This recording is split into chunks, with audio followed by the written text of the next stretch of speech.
Welcome viewers. আজকের ভিডিওতে অষ্টম শ্রেণীর গণিত বিষয়ের মডেল অ্যাক্টিভিটি টাস্কের প্রশ্নগুলি নিয়ে আলোচনা করব, যেটি 2022 সালের ফেব্রুয়ারি মাসের জন্য দেওয়া হয়েছে। যারা সপ্তম শ্রেণী থেকে অষ্টম শ্রেণীতে উত্তীর্ণ হয়েছে তাদের জন্য। আরেকটি কথা, শিক্ষা সংক্রান্ত বিষয়ের নানান ভিডিওগুলির আপডেট পেতে যারা চ্যানেলে নতুন আছো তারা চ্যানেলটিকে সাবস্ক্রাইব করে পাশের বেল আইকনটি প্রেস করে নেবে। তো চলো শুরু করা যাক। প্রথমেই দেখব আমরা মডেল অ্যাক্টিভিটি টাস্কের প্রশ্নের কাঠামোটা কী আছে। এখানে দেখো দেওয়া আছে মডেল অ্যাক্টিভিটি টাস্ক অষ্টম শ্রেণী গণিত, পূর্ণমান 20। একের দাগের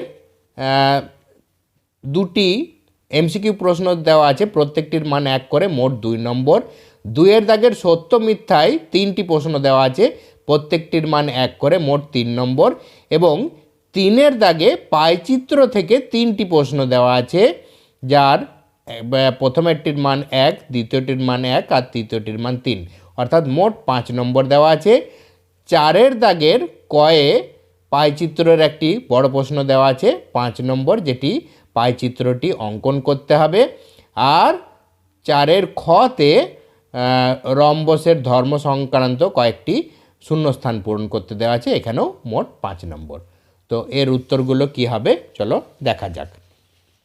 তো দেখো, একের দাগের কতে বলা আছে একটি বৃত্তের কেন্দ্রে সম্পূর্ণ কোণের পরিমাপ কত হবে। সম্পূর্ণ কোণ অর্থাৎ পূর্ণ বৃত্ত।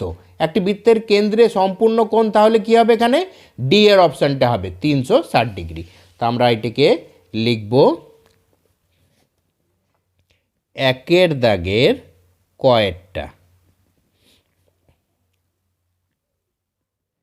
একটি বৃত্তের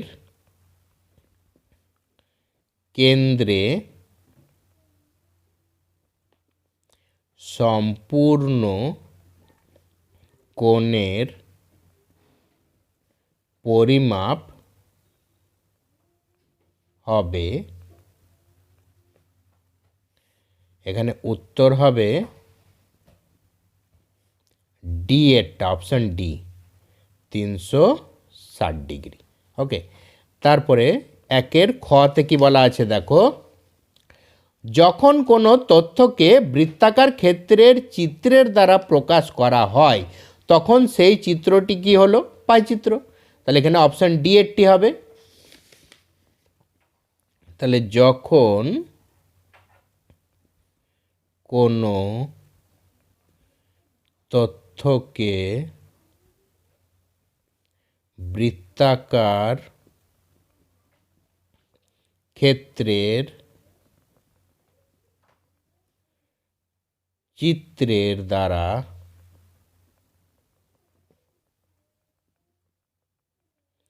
প্রকাশ করা হয়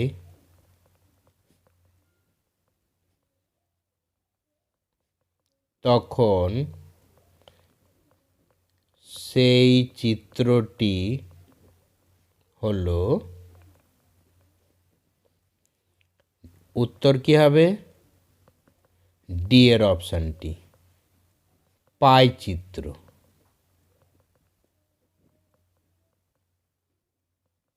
ঠিক আছে, এরপর নেক্সট 2-এর দাগের প্রশ্নগুলি কি দেওয়া আছে। 2-এর কতে বলা আছে যে পাইচিত্রে কোনো বৃত্তকলার ক্ষেত্রফল তথ্যের অংশের পরিমাণের সঙ্গে সমানুপাতিক। এটি অবশ্যই সত্য।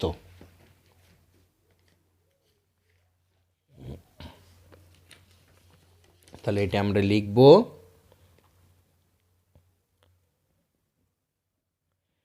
পাইচিত্রে কোনো বৃত্তকলার ক্ষেত্রফল তথ্যের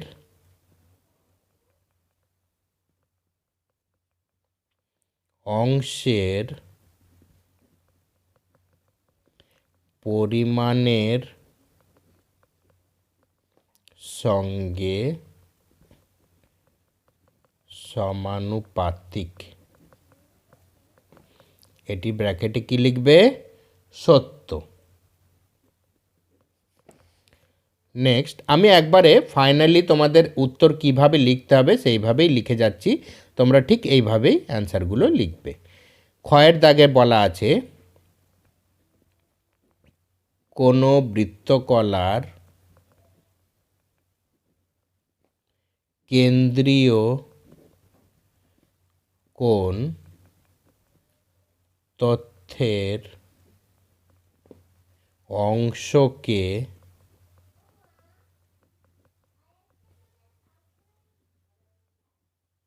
প্রকাশ করতে পারে না। এই ঘটনাটি কি হবে? এটি হবে মিথ্যা।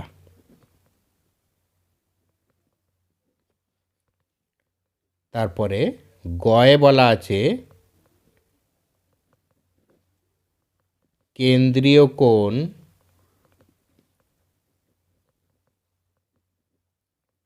ঋণাত্মক হতে পারে।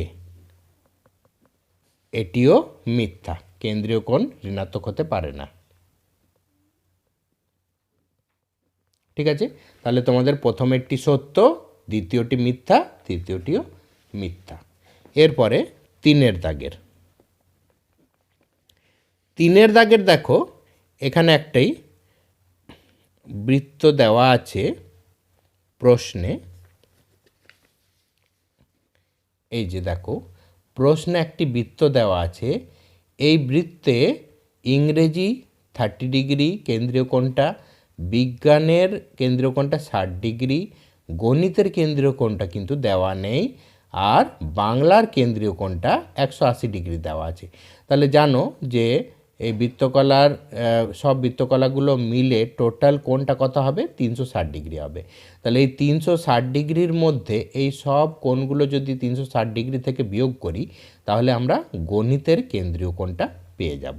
ঠিক আছে, তাহলে আমাদের প্রথমে এই প্রশ্নগুলির যে করেছে এখানে দেখো প্রশ্নটি কি বলা আছে, একজন ছাত্র একটি পরীক্ষায় বাংলা, ইংরেজি, অঙ্ক এবং বিজ্ঞানে যে নম্বরগুলি পেয়েছে তা একটি পাইচিত্রের মাধ্যমে প্রকাশ করা হলো। ছাত্রটি মোট 300 নম্বর পেয়েছে। তার মধ্যে এবারে প্রশ্ন 3টি কী করা হচ্ছে? প্রথম প্রশ্নতে বলা হচ্ছে যে বিষয়ে সব থেকে কম নম্বর পেয়েছে সেই বিষয়টি হলো, 4টে অপশন আছে তার মধ্যে কোনটি বলতে হবে। তারপরে বলা আছে কোন বিষয়ে সব থেকে বেশি নম্বর পেয়েছে সেটি বলতে হবে। আর এই 300 নম্বরের শতকরা কত নম্বর অঙ্কে পেয়েছে সেটি আমাদেরকে বের করতে হবে। তাহলে এই প্রশ্নের উত্তরগুলি করার জন্য আমাদেরকে প্রত্যেকটি বিষয়ে সে 300-র মধ্যে কত করে পেয়েছে সেটি আগে বের করে রাখতে হবে, এটি একটি কাজ। আরেকটি কাজ হচ্ছে গণিত বিষয়ের কেন্দ্রীয় কোণটি আমাদেরকে বের করে নিতে হবে। ঠিক আছে, তাহলে আমরা এখানে প্রথমেই গণিত বিষয়ের কেন্দ্রীয় কোণটি বের করে নেব। তাহলে এখানে লিখবে গণিত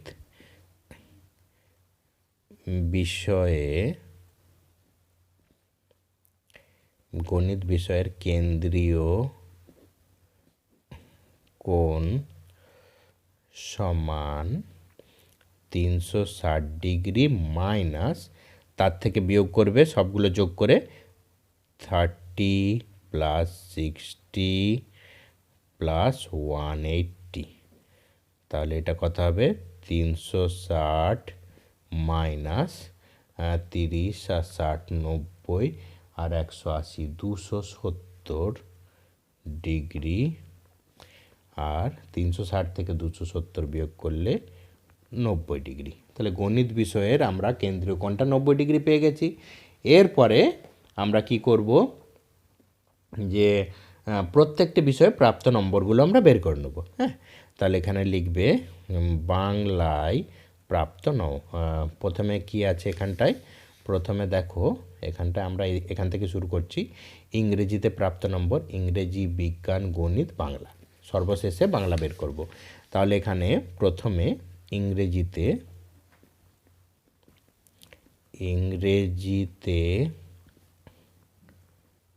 প্রাপ্ত নম্বর কত হবে? ইংরেজিতে প্রাপ্ত নম্বর বার করতে গেলে আমাদের কেন্দ্রীয় কোণকে টোটাল কোণ দিয়ে ভাগ করতে হবে, আর 300-র মধ্যে যেহেতু কত পেয়েছে তাহলে 300 দিয়ে গুণ করতে হবে। তাহলে এখানে একটা শূন্য কাটলো, 3 × 36, এখানটা 12, 12 দিয়ে এটাকে কাটো, তাহলে 12 দুগুণে 24, আর 6 30, এখানে 60, 5 × 12 60, তাহলে এখানে মোট এখানে পাচ্ছে 25 নম্বর। তারপরে ইংরেজির পরে আছে বিজ্ঞান, তাহলে বিজ্ঞানে প্রাপ্ত নম্বর কত হচ্ছে?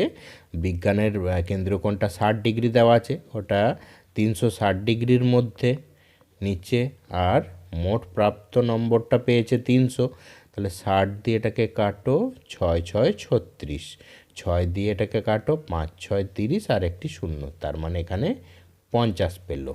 ওকে, তারপরে বিজ্ঞানের পরে আছে গণিত, তাহলে এখানে গণিতে প্রাপ্ত নম্বর কত হচ্ছে? গণিতে কেন্দ্রীয় কোণটা 90 ডিগ্রি বেরিয়েছে, এই যে দেখো 90 ডিগ্রি, তাহলে সেটা 360-এর মধ্যে 90 বেরিয়েছে, ইন্টু 300, মোট প্রাপ্ত নম্বরটা হচ্ছে 300, তাহলে 4 9 36, 4 9 90, 4 90-এ 36, 4 দিয়ে কাটলাম, 4 দিয়ে এইটাকে কাটলে 4 7 28, হাতে 2 20, 4 5 20, তাহলে এখানে মোট 75 নম্বর পেল। তারপরে ফাইনালি বাংলা, তাহলে বাংলায় প্রাপ্ত নম্বর কত হবে? বাংলার 180 ডিগ্রি আছে কেন্দ্রীয় কোণটা, 360-এর মধ্যে, আর মোট প্রাপ্ত নম্বরটা হচ্ছে 300, তাহলে 180 দুগুণে 360 জানো, এবার 2 দিয়ে এটাকে কাটলে 150, তার মানে এখানে মোট প্রাপ্ত নম্বর হলো 150। দেখো আমরা প্রত্যেকটি বিষয়ের প্রাপ্ত নম্বরগুলো পেয়ে গেলাম। ইংরেজিতে 25, বিজ্ঞানে 50, গণিতে 75, আর বাংলায় 150। এবারে দেখো আমাদের 3-এর কতে কী বলা আছে? 3-এর কতে বলা আছে যে বিষয়ে সব থেকে কম নম্বর পেয়েছে সেটি কত। তাহলে এখানে দেখতে পাচ্ছ তোমরা, সব থেকে কম নম্বর পেয়েছে 25, সেটি হচ্ছে ইংরেজিতে। তাহলে আমাদের 3-এর ক এর উত্তরটি কী হবে? যে ইংরেজিতে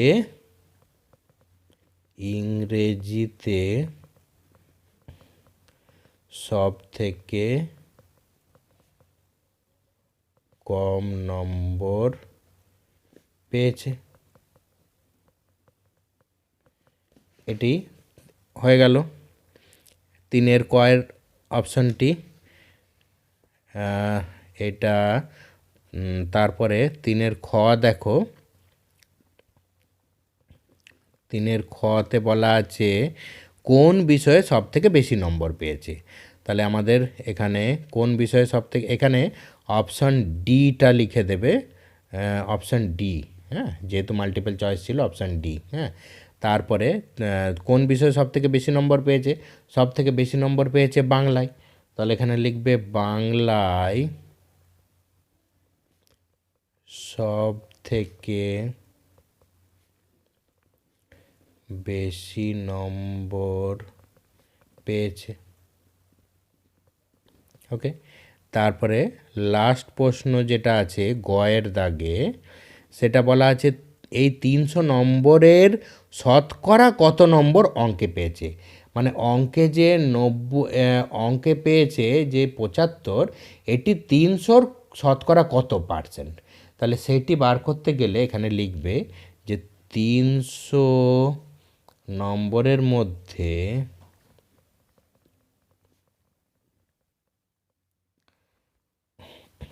অঙ্কে গণিতে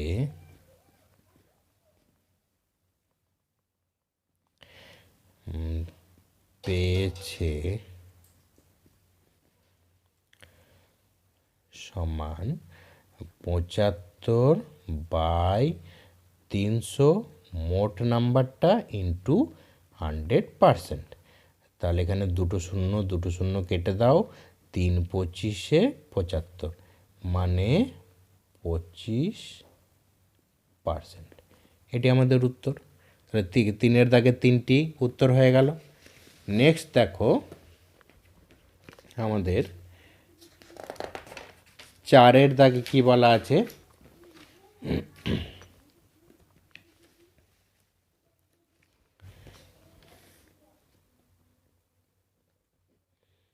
চারের কতে এখানে দেখো চারের কতে একটা চার্ট দেওয়া আছে যে একটি ছাত্রী বিভিন্ন বিষয়ে যে নম্বরগুলি পেয়েছে তার একটি তালিকা নিচে দেওয়া হলো। বিষয় লেখা আছে বাংলা, ইংরেজি, গণিত, বিজ্ঞান, শারীরিক শিক্ষা। আর প্রাপ্ত নম্বরগুলি দেওয়া আছে বাংলায় 70, ইংরেজিতে 60, গণিতে 90, বিজ্ঞানে 80, শারীরিক শিক্ষায় 60। তাহলে আমরা এখানে একটা ভগ্নাংশ বের করব আর কেন্দ্রীয় কোণগুলো প্রত্যেকটা সাবজেক্টের বের করে নেব। তাহলে সেগুলো একটা চার্টের আকারে বের করলে আমাদের সুবিধা হবে। তো চলো দেখা যাক। এখানে আমরা প্রথমে আগে মোট প্রাপ্ত নম্বরটা বের করে নেব। তাহলে এখানে লিখবে মোট প্রাপ্ত নম্বর সমান 70 প্লাস 60 প্লাস 90 প্লাস 80 প্লাস 60। তাহলে এটা যোগ করলে কত হচ্ছে 60 আর 70 130 আর 90 220 আর 80 300 আর 60 360। তাহলে এটা হচ্ছে 360 মোট প্রাপ্ত নম্বর। তাহলে এখানে আমরা চারটা এইভাবে করে নেব। এখানে বিষয় লিখবে বিষয় আর নম্বর লিখবে, আর নম্বরের পরে লিখবে ভগ্নাংশ,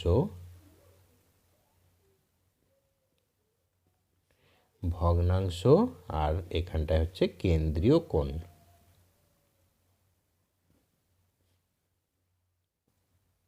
ঠিক আছে, তাহলে এখানে বিষয় আমাদের প্রথমে আসছে বাংলা।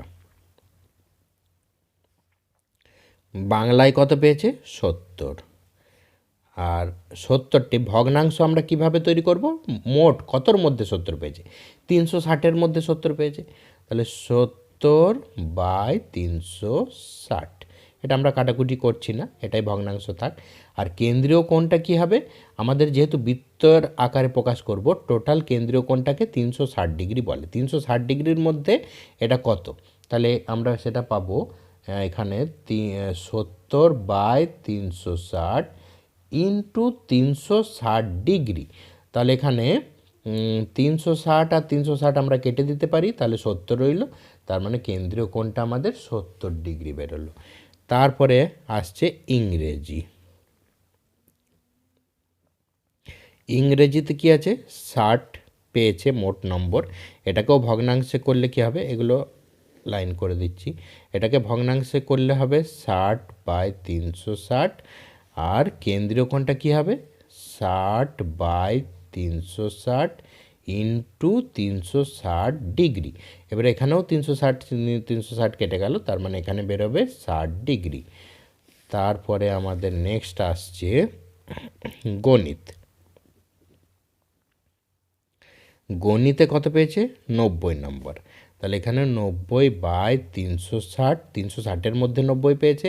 আর কেন্দ্রীয় কোণটা কী হবে 90 বাই 360 ইন্টু 360 ডিগ্রি। এটা 360 360 কেটে দেবে, তাহলে এটা হলো 90 ডিগ্রি।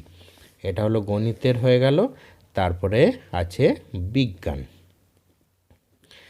বিজ্ঞানে 80 পেয়েছে, তাহলে 80 বাই 360, এটার কেন্দ্রীয় কোণটা কী হবে 80 বাই 360 ইন্টু 360 ডিগ্রি। 360 360 কাটলাম, তাহলে 80 ডিগ্রি এখানে বেরিয়ে গেল।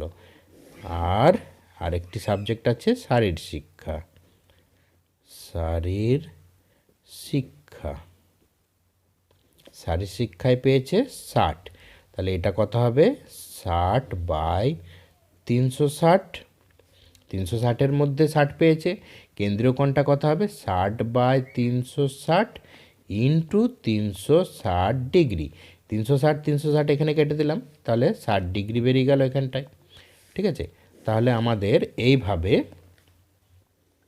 এগুলো টেনে দিতে পারো এরকম লাইন করে, ঠিক আছে। তাহলে দেখো আমাদের কি হলো, আমাদের টোটাল সব বিষয়ের কেন্দ্রীয় কোণগুলো আমরা বের করে নিলাম। কেন্দ্রীয় কোণগুলো বের করে নেওয়ার পরে আমরা পাই চিত্রটি অঙ্কন করব। পাই চিত্রটি কিভাবে অঙ্কন করব দেখো, প্রথমে যে কোনো ব্যাসার্ধের একটি বৃত্ত আমরা অঙ্কন করব, যে কোনো ব্যাসার্ধের বৃত্ত। একটু বড় করেই তোমরা করবার চেষ্টা করবে।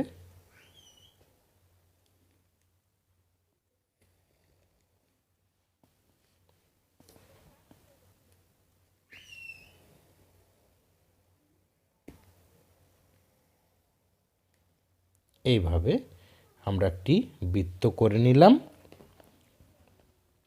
এটি হচ্ছে বৃত্তের কেন্দ্র, ঠিক আছে। এরপরে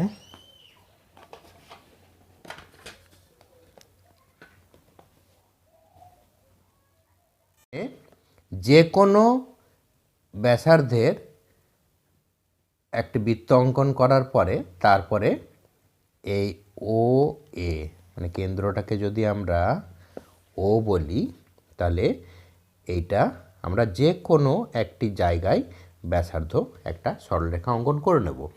তারপরে প্রথমে দেখো এখানে কি কি কোণগুলো দেওয়া আছে, 70 degree, 60 degree, 90 degree, 80 degree, 60 degree. এই কোণগুলো আমরা পরপর করতে থাকব।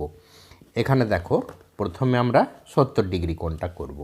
তাহলে চাঁদাটা ঠিক করে তোমরা বসাবে এই জায়গায়, এইখানটায় বসিয়ে এই লাইনটার সঙ্গে এই লাইনটা মিলিয়ে নিয়ে পুরোপুরি এখানে দেখো তোমরা এইভাবে এই ভেতরেরগুলো দেখবে 0, 10, 20, 30, 40, 50, 60, 70। এই যে 70, এই জায়গাটা হচ্ছে 70। তাহলে এটা আমরা জয়েন্ট করব।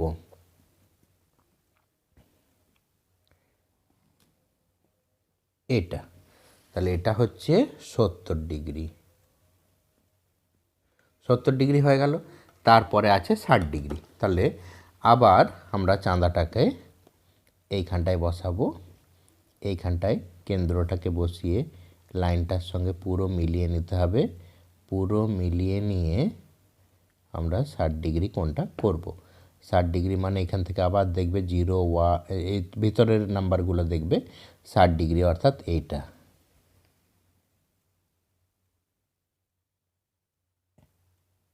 এটা 60 ডিগ্রি, এটা যোগ করে নেব।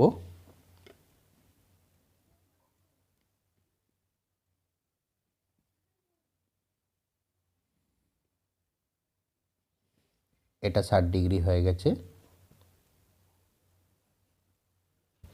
তারপর আছে 90 ডিগ্রি। তাহলে এখানটায় দেখো আমরা খাতাটাকে একটু ঘুরিয়ে নেব কাজের সুবিধার জন্য। এইখানটায় এই কেন্দ্রটা আবার বসিয়ে আবার এই লাইনটাতে মিলিয়ে নেবে পুরোপুরি এইভাবে,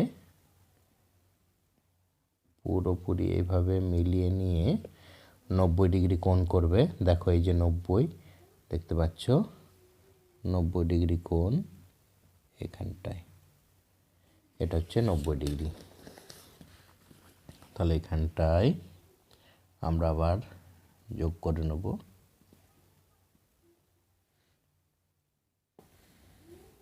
এইভাবে তাহলে এটা হলো 90 ডিগ্রি।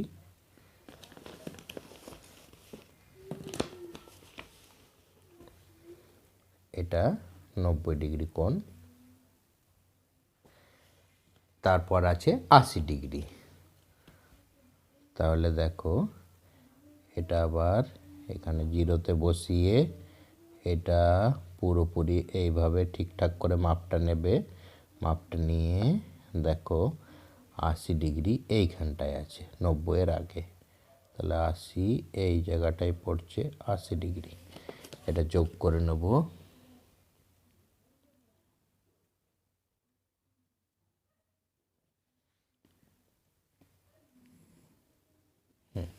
এটা 80 ডিগ্রি। আর লাস্টে আছে 60 ডিগ্রি, এটা অটোমেটিক হয়ে গেছে, তোমরা এখানটায় মেপে দেখে নিতে পারো।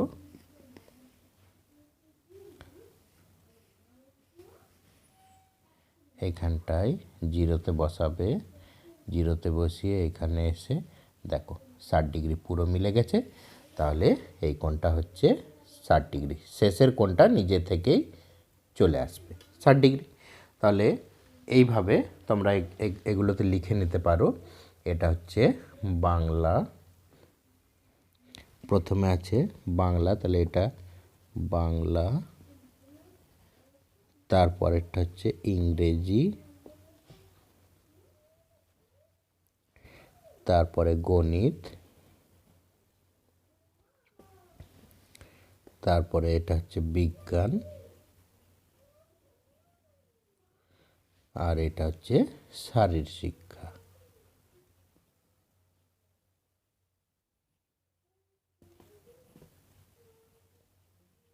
ঠিক আছে, এগুলো লিখে নিলাম, নাম দিয়ে দেবে। এটা এ, এটা বি, এটা সি, এটা ডি, এটা ই, আর এই কেন্দ্র এটাকে ও, নাম দিয়ে দিলাম। এরপরে তোমরা এই কিভাবে অঙ্কন করলে সেটা এখানে লিখে নেবে। এখানে লিখবে প্রথমে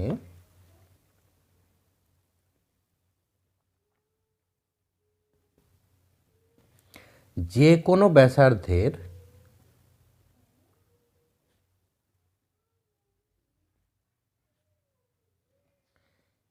একটি বৃত্ত অঙ্কন করা হলো।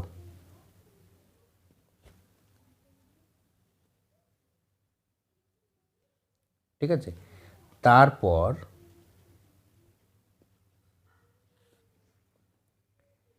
ও এ, যেটা করলাম এই যে ও এ, ব্যাসার্ধ অঙ্কন করা হলো।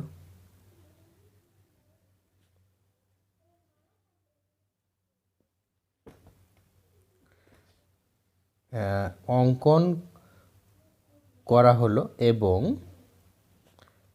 কোণ এ ও বি, অর্থাৎ এই যে এ ও বি সমান 70 ডিগ্রি, কোণ বি ও সি সমান 60 ডিগ্রি, কোণ সি ও ডি সমান 90 ডিগ্রি, কোণ ডি ও ই সমান 80 ডিগ্রি ও কোণ ই মানে শেষেরটা ই ও এ সমান 60 ডিগ্রি অঙ্কন করা হলো।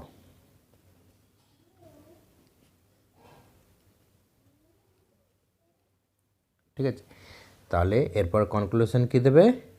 উৎপন্ন চিত্রটি হলো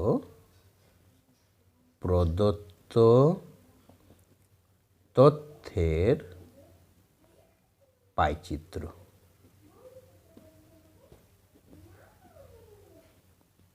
এইভাবে তোমরা কমপ্লিট অ্যান্সারটা দেবে। ঠিক আছে, নেক্সট দেখো তোমাদের 4-এর খতে শূন্যস্থান পূরণ বলা আছে। রম্বসের সব বাহুগুলির দৈর্ঘ্য ড্যাশ, বিপরীত কোণগুলির পরিমাপ ড্যাশ, সাধারণত কর্ণগুলির দৈর্ঘ্য ড্যাশ, আর কর্ণগুলি পরস্পরকে ড্যাশ ড্যাশ করে। তাহলে এখানে আমরা এটাকে এখানে যদি এইভাবে অ্যান্সারটা লিখি, তাহলে অ্যান্সারটা আমরা এভাবে লিখব যে রম্বসের সব বাহুগুলির দৈর্ঘ্য সমান হয়। তোমরা জানো রম্বস যেহেতু একটি সামান্তরিক, রম্বসের সব বাহুগুলি সমান হয় আর কোনো কোণ সমকোণ হয় না, সেটা তোমরা সবাই জানো। তাহলে রম্বসের বাহুগুলির দৈর্ঘ্য সমান লিখবে এখানটায়। বিপরীত কর্ণগুলির পরিমাপ সমান হয়। রম্বসও যেহেতু একটি সামান্তরিক, আর সামান্তরিকের বিপরীত কোণ সমান হয়, সেই জন্য রম্বসের বিপরীত কোণগুলো এখানে সমান হবে। তারপর সাধারণত কর্ণগুলির দৈর্ঘ্য কী হয়, অসমান হয়। রম্বসের কর্ণগুলি অসমান হয়, কিন্তু এটা ওই জন্য এখানে অসমান লিখবে। আর কর্ণগুলি কি করে, সমকোণে সমদ্বিখণ্ডিত করে। তাহলে কর্ণগুলি পরস্পরকে সমকোণে সমদ্বিখণ্ডিত করে। তাহলে এখানে একটি এখানে শূন্যস্থানে সমকোণে আর একটিতে সমদ্বিখণ্ডিত করে। এই ছিল তোমাদের আজকের প্রশ্ন। ভালো থেকো।